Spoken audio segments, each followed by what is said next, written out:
All right, good evening. So, what I have here are two of my Smith and Wesson L-frame revolvers. This is a 686 Performance Center, 4.15-inch barrel. This is what I use for IDPA competition. Has an Apex bobbed hammer. It does have the Wilson Combat spring kit in it. I believe a 14-pound trigger spring with their hammer spring in it. Is set to roughly 7 pounds 5 ounces for the trigger pull. Very smooth trigger pull. We will show that both of these revolvers are in fact unloaded. There is no live ammunition on the table, although I do have 6 snap caps sitting here. So here's what we have going on. Again, this is my 686. Very smooth, very nice revolver. Great for IDPA competition. Hogue grip on it, which actually has made a huge difference compared to the original rubber grips. Anyone who uses like a Speed Bees speed reloader and you use the rubber grips, you may have found that when you're ejecting the shells, these two shells, one or two, depending on how you have the cylinder clocked closest to the frame, will get stuck on that rubber grip. Try to get some of that glare off. Excuse the lighting. I'm actually filming in my RV, currently deployed for OLS with Texas Army National Guard, so this is my home for now. But anyway, switching to this rubber grip, number one, is more comfortable, or this wood grip, number one, is more comfortable than the rubber grip that came with it. But more importantly, these shells, as you eject, do not get caught on the rubber, which can be really frustrating on a stage. Anyway, I have 6 snap caps loaded. You will see that this, no issues. Each cylinder fires. As soon as I let the trigger come back to full reset, it is ready to go, and the hammer comes back and then it falls. Everything indexes correctly, is timed correctly. So this 586 with a 6-inch barrel, I believe it's a 6-inch barrel, it might be 6.5, just have to go look, is something that I just recently picked up. When I went to the gun store, I was looking at it, kind of examining it. I have learned with Smith and Wesson, I love Smith and Wesson revolvers, but they are not without issue. For instance, I have a 5-inch 629 Classic that is currently on its way to Smith and Wesson because the cylinder gap between the cylinder and the forcing cone on the barrel on that particular handgun was measuring at 11 thousandths. Now, I have read on various forums that Smith & Wesson now considers anything between something like 4 thousandths and 12 thousandths to be within factory spec, and that's not good. I can tell you that firing that 629, the amount of carbon buildup and is shooting a lead bullet that I was getting on the top strap, just all of the crap that built up there was incredible. So 11 thousandths clearance is not good. And the other issue, a couple issues it had a lot of cylinder end shake. This is tight. I mean, it's not moving anywhere. This pistol, I mean, I couldn't even measure that. It's less than a thousandths, and it has easily 1,000 rounds through it. So the 629 I sent in had 11 thousandths cylinder gap, had between 4 and 5 thousandths of cylinder play, and then when I was really examining it, trying to figure out what was going on, I noticed that the barrel on that 629 was clocked just a little bit counterclockwise if looking from the rear of the pistol, and it was, of course, clockwise when looking from the front. So the barrel was not timed or clocked correctly, excessive cylinder to forcing cone gap, and it had a lot of cylinder in play. So again, I love Smith and Wesson revolvers, but they are not occasionally without issue. On this particular gun, the gap, the gap between the cylinder and the forcing cone is about 4 thousandths. Perfect. As you can see, it's tight, locks up tight. Everything seems to work correctly. Of course, trigger pull is straight out of the box. So the trigger pull is about 11.5 pounds for the double action, and for the single action, it came in about 3 pounds, 5 ounces. I have no issue with that. Single action trigger pull, that double action is going to need some work. But here is the issue that this one has. Let me set this one out of the way. So I'm not just a huge fan. I know it's not supposed to hurt them, but I prefer to have snap caps in whenever I'm going to dry fire any weapon. So here is the issue this one has.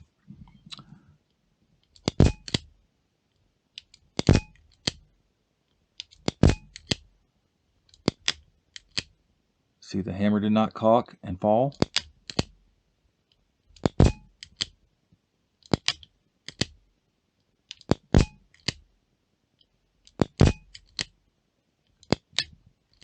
And just in case you're wondering, that was a full reset. I was not milking the trigger. I was not staying on it. I was not letting it, short stroking it. That is a full reset, and it is not working correctly. I think I have an idea of what's wrong, and that's what this video is about. Is I'm going to open this one up. So I do have the option of sending this back to Smith and Wesson. It's, like I said, I just sent one back today. And Smith and Wesson, when I called them and explained the issues I was having with that 629, they were extremely polite.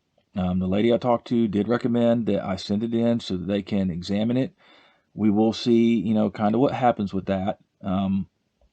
Other than the issues I described, the barrel being slightly, misclocked, mistimed, twisted, whatever you want to call it, and the excessive play in the cylinder shake, and then really what bothered me was the cylinder forcing cone gap.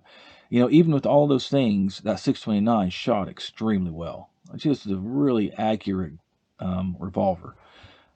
But those are issues. And as you can see with this one, there are issues. So I do have the option of sending this back to Smith & Wesson, but I'm pretty sure I know what is going on after having been in several of them, and I'm going to look at it. If I can solve it on my own relatively easily, then great. Now here's the upside of this revolver having these issues. When I went to the local gun store that I purchased it at, I was examining it. I have learned again to take kind of a close look at a Smith & Wesson revolver before I actually put my money down on one. I took my feeler gauges with me. They're extremely accommodating. They're really great guys. It's the local exchange where I am on an Air Force base. I've been up there several times. I bought any number of firearms from them, so I know them pretty well. So they were holding this for me. You just don't see, at least in my area, a whole lot of 5.86s sitting around. I did like the barrel length. I have, several 4 or 5 inches. I have a 29-2, the 6.5 inch, just extremely clean. A model 27-8 Lou Horton registered Magnum, 3.5 inch barrel. So I have learned over time, some different things to look at in the Smith & Wesson revolver. So I took my feeler gauge, I examined to make sure the barrel was clocked correctly, just took a really good look at it. And then while I was playing with it, I noticed this issue with the hammer, where you could pull the trigger, it would disconnect the cylinder stop, it would rotate the cylinder, but as you can see, it has not engaged in the frame to then pull the hammer back for the next shot. Anytime you do go to single action, no issues. It's only, and it's not every time, but you will occasionally get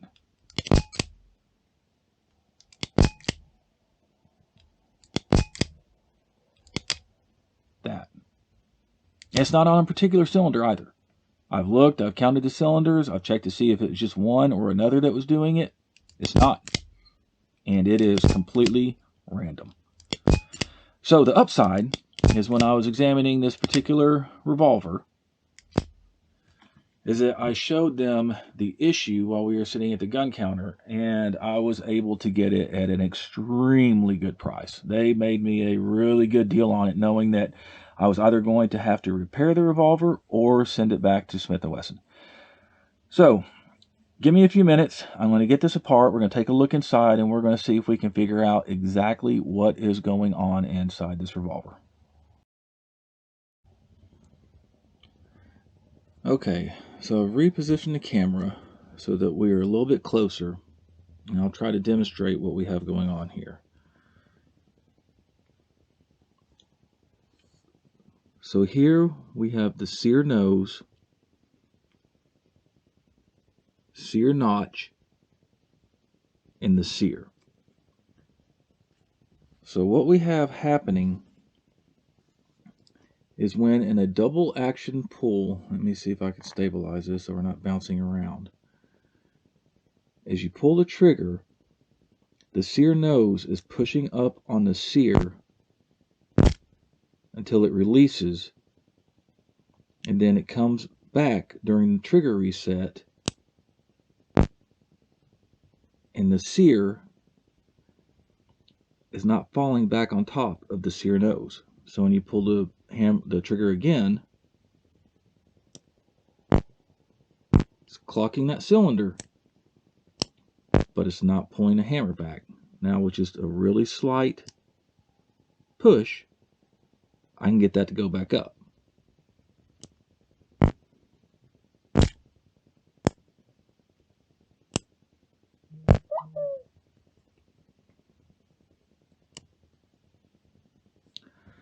So the first thing, you can see that this is rotating a little bit down. It's falling down out of the trigger or the hammer. As I pull this down, you'll see this gap right up here start to increase. Hopefully you can see it. Let me...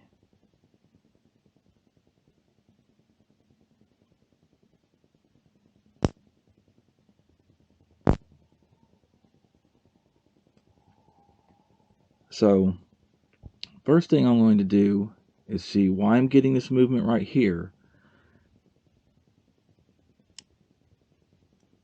I'm going to check the spring in here, make sure that there's nothing binding it.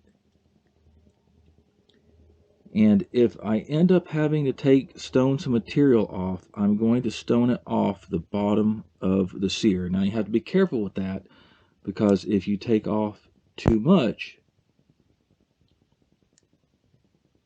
then the rest of the hammer might not be able to catch on a trigger to pull it the rest of the way up once that is disengaged right there. You can see the sear nose is no longer contacting the sear, and it's the bottom of the hammer that is contacting the trigger. If I take the prawl out to move the timing, the hand out, might be able to see this a little bit better. Again, we'll come down slowly, and the sear is not falling on top of the sear nose. Now, I do not want to mess, I really don't want to mess with the sear nose or the sear notch. That's what controls your single stage trigger, and if you start altering a lot of these angles, and especially the sear notch, that's where you can get push off. So I'm going to take some of this stuff apart and take a little bit closer look at it.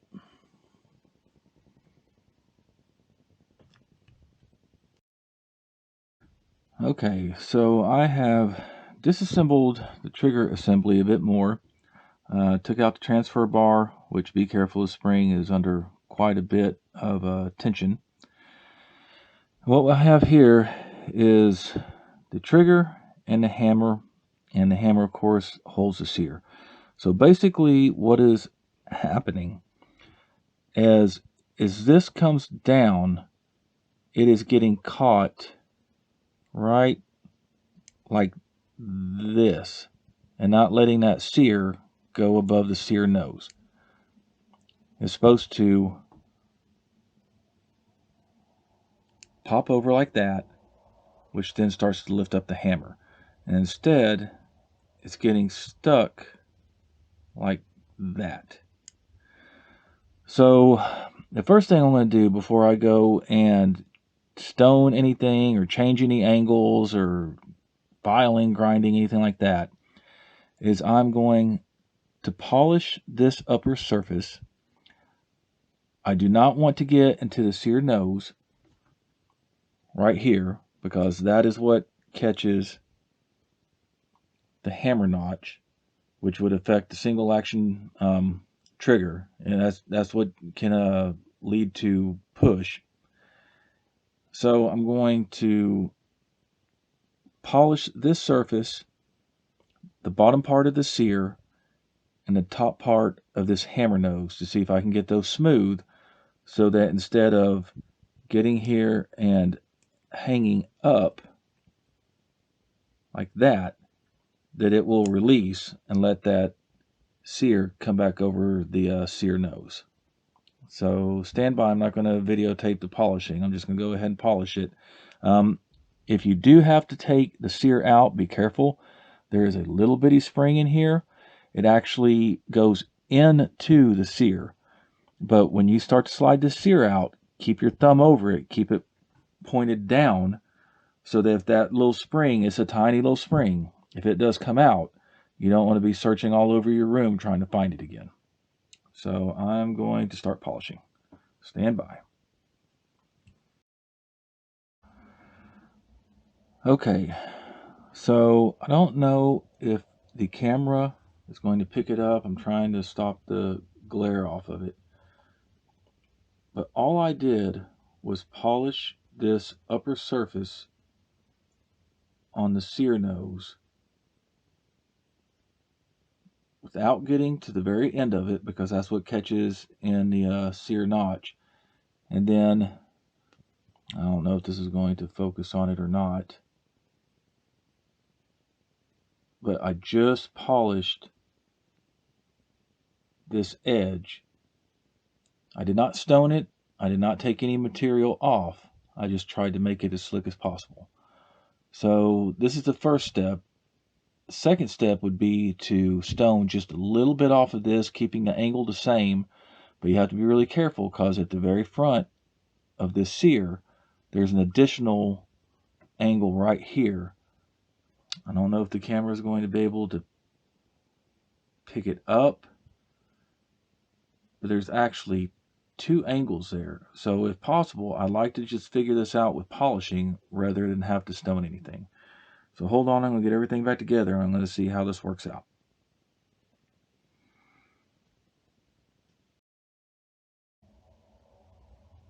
Okay, so I have it back together. The grips are not on it yet, because if this did not solve the issue, I do not want to have to take completely everything apart again. So I have my snap caps in, all, of course, inert rounds. And let's see what happens. So I'm going to release the trigger extremely slowly to try to induce the issue that I was having before.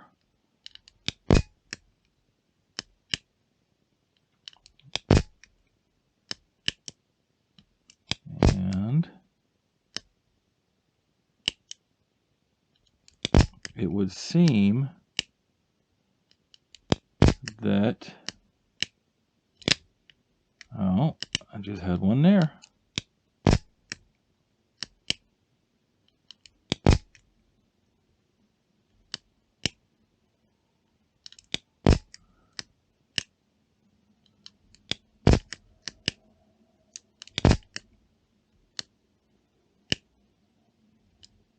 Yeah, right there, it did not want to catch. You can see it. So I may have to do a little bit of polishing. It is better than it was before, but I am still getting that same thing where the sear is not falling over the hammer nose. Now, if I release it quickly, it's always going to fall, which was not the case before, so I have made some improvements. So I'm probably going to polish those surfaces a little bit more. And I also think as the gun is used more, it will start wearing in on its own. But that is an improvement. I am on the right track. You can see it just caught right there, and dead trigger unless I let it off quickly. So I'm going to work on it a little bit more. Glad I didn't put the grips back on, and I will be back. Okay, after much more polishing of the sear and the hammer or the nose on a trigger, we now have 100% reliability. And this time I played with it and played with it and played with it just to make sure that no matter how slowly I let off this trigger, that I would get a double action pull where the hammer came back. So if you run into a similar problem, you've kind of seen what I did to address it. Now, what do I think caused the problem? What is the root cause? Where did this come from? Honestly, I'm going to say it is tolerance stacking. Whenever different production pieces are made, you will have slight variances in tolerance.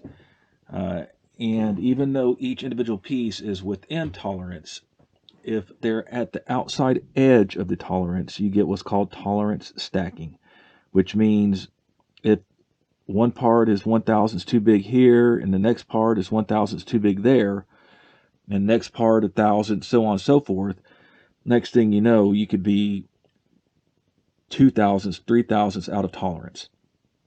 And if you stack those all together and they go just the right way, kind of the Swiss cheese model, you get what I got on this 586, where even though the individual pieces were in tolerance, I'm sure they were, when they were all put together, it ended up resulting in a situation where the totality was out of tolerance and the sear would not reset on the sear pin on the trigger so that you could get a double action pull. Part of this, and I hate to say it because I kind of am a proponent of MIM manufacturing. I know a lot of people are not because there's a fear of strength. I do not think that there is a strength issue. However, if some of these parts were cut, EDM and were machined in a different manner, I think that the possibility of tolerance stacking could be minimized. With that being said, I'm still a proponent for MIM manufacturing or components in firearms simply because it does help keep the cost down. If you look at a cost of a revolver, you buy a similar 586 in 1985, 1986, 82, 80, what have you, and you adjust for inflation today, these firearms would be much more expensive than they are now if you adjusted for inflation. And that's just a fact. And part of the way they keep some of the costs down are MIM parts. It's just that simple. However, there can be a downside, and this particular 586 kind of displayed what that downside could be, where they're not quite as precise and you get tolerance stacking. With that being said, the reason I'm making this video is because I utilize YouTube a lot. If I have an issue, I will generally go to YouTube to see if I can find a video on how to address the issue. And this particular issue that I had, I could not find anything on YouTube to address it. So once I kind of figured out what the solution is, I decided to make a video. Obviously, I'm not a YouTuber. I don't have the perfect lighting. I don't have the perfect setup.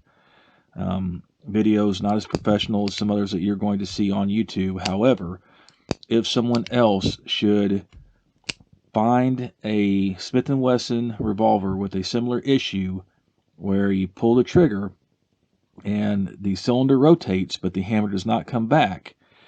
Maybe this could help somebody else out.